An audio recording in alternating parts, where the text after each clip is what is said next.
اگر آپ پاکستان میں امن و سکون دیکھنا چاہتے ہیں، اگر آپ پاکستان کو ترقی کرتا ہوا دیکھنا چاہتے ہیں، اور اگر آپ اپنے بچوں کا مستقبل محفوظ بنانا چاہتے ہیں، تو آپ کو ہر میدان میں، ہر شعبے میں مذہبی انتہا پسندوں کا بائیکاٹ کرنا ہوگا۔ ہر قسم کے مذہبی انتہا پسند مولوی اور انتہا پسند مذہبی تنظیموں کے سپورٹ سسٹم کو ختم کرنا ہوگا۔ اگر آپ گناہ عظیم سے بچنا چاہتے ہیں تو اپنی زکوٰۃ، صدقات اور خیرات کسی انتہا پسند مذہبی تنظیم کو نہ دیں۔ مذہبی انتہا پسند تنظیم چاہے جس فرقے کی ہو، اس کی مالی مدد کو روکنا ہوگا۔ مذہبی انتہا پسند جنونی تنظیمیں آپ کے پیسے سے ہتھیار اور بارود خرید کر آپ کے اور آپ کے بچوں کے خلاف استعمال کرتی ہیں۔ بڑے بڑے ملاؤں کے زیر انتظام چلنے والی تنظیمیں فلاحی کاموں سے زیادہ دہشت گردی اور فرقہ واریت کی کارروائیوں میں زکوٰۃ و خیرات کی رقم کو استعمال کرتی ہیں۔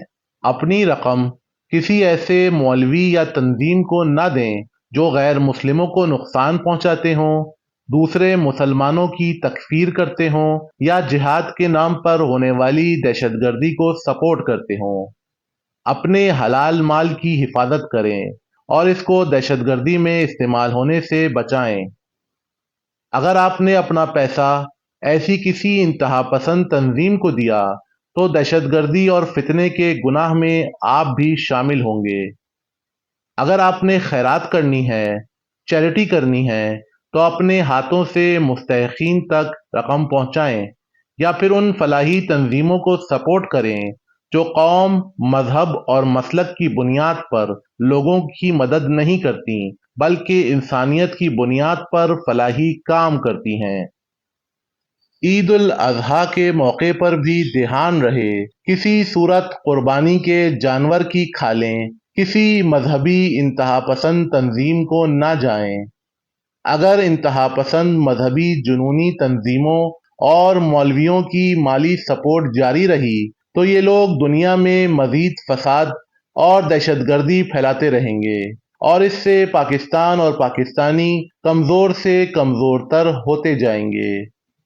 اگر آپ اپنی اور اپنے ملک کی بقا چاہتے ہیں تو ہر قسم کی انتہا پسند مذہبی تنظیم کی کمر توڑنے کی ہر ممکن کوشش کریں۔